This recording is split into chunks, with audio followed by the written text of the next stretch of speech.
Idoso é um público que vai procurar o personal trainer tão logo. Entretanto, não dê resultado para aquele idoso não, para você ver se ele vai continuar com você.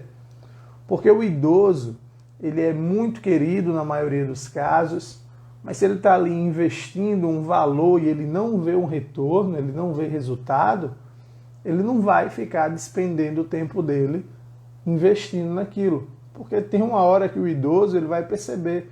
E como é que a gente começa a delimitar, né, a direcionar a nossa prática no atendimento para idoso? Avaliando de maneira aplicável, de maneira realmente funcional, que aquilo possa ser direcionado para a conduta de prescrição de treino para o idoso.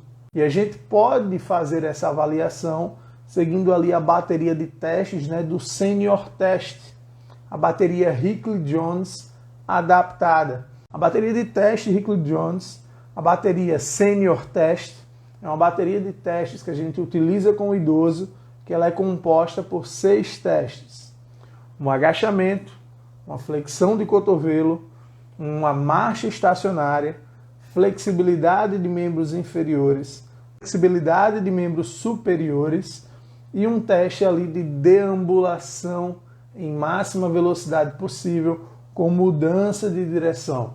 Então, com esses 6 testes, você vai conseguir analisar o resultado e agregar valor à tua prescrição para saber se você vai dar um enfoque maior em algum nicho, né, em alguma valência física.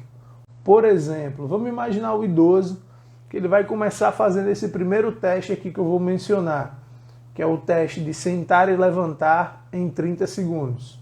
É um teste bem simples. Você vai ter uma cadeira ali, né, um assento firme, um assento que não tenha suporte de braço para não atrapalhar. E aí você vai colocar o idoso de pé em frente a essa cadeira com os braços cruzados sobre o peito. O que é que o idoso vai ter que fazer? Ele vai ter que sentar e levantar o máximo de vezes possível em 30 segundos. E você, obviamente, vai contar essas repetições. E aí, dado esse resultado, de acordo com a faixa etária do idoso, terá uma tabela de classificação que vai apresentar em percentis. Se esse idoso estiver ali até o percentil 25, ele está dentro de um nível fraco. Se esse idoso estiver ali de 25% a 50%, ele está num percentil regular. De 50% a 75%, ele está num percentil bom. De 75% a 90%, ele está num percentil muito bom. E acima de 90%, ele está excelente.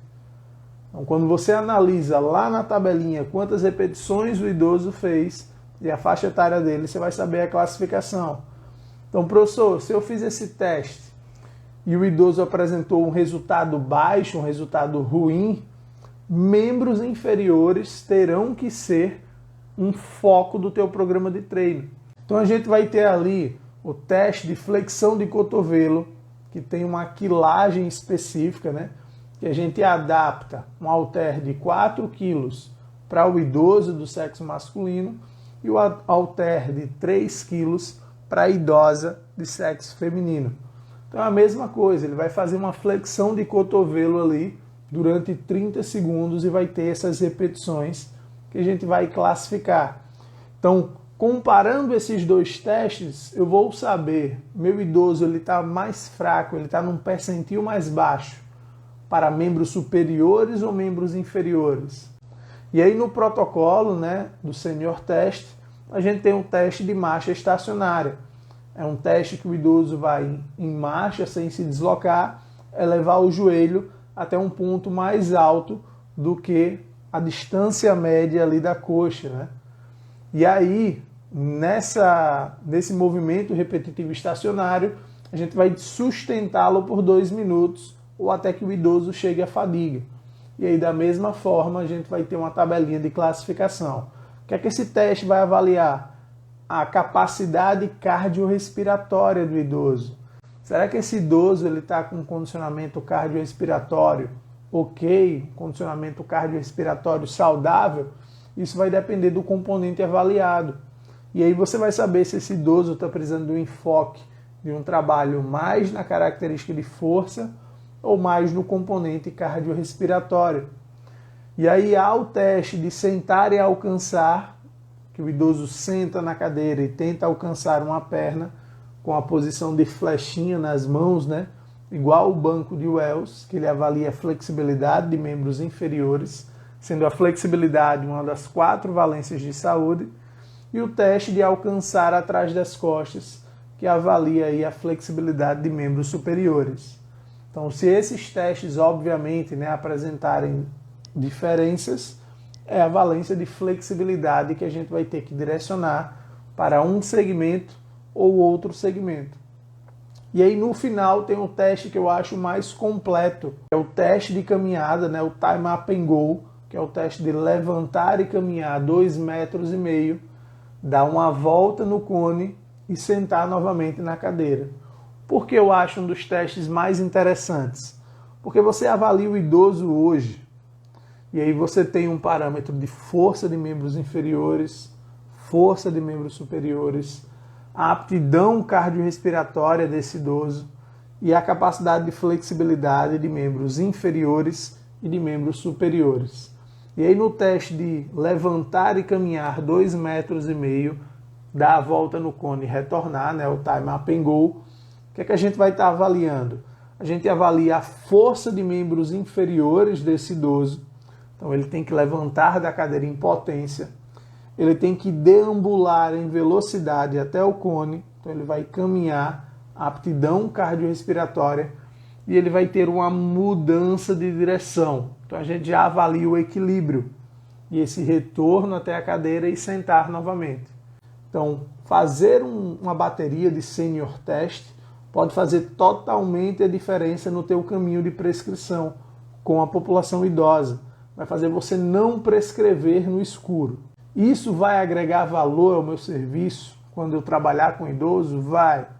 Por quê? Eu acompanho idosos e idosos geralmente dizem: Garcia, você me acompanha, você me treina, você avalia isso e aquilo outro, mas aqui na academia a gente vinha, né, sozinho antes, e a gente vê alguns personagens, e aí esses personagens não fazem nada disso que você faz. E aí as pessoas acham, os personagens, né, acham ruim porque não são valorizados, porque o ticket médio deles continua sendo ali 25, 30 reais. Eu conheço profissionais de educação física que atendem no personal trainer 5 dias na semana e cobram 300 reais. Nada contra se você acredita que teu valor, que o teu investimento de 4 anos e o teu possível investimento em estudos vale a 300 reais para você acompanhar um cliente 5 dias na semana. O meu não vale. O teu espero que também não valha. Mas assim, cada um sabe o que está oferecendo, né, para o teu cliente e o que tem a oferecer. Beleza?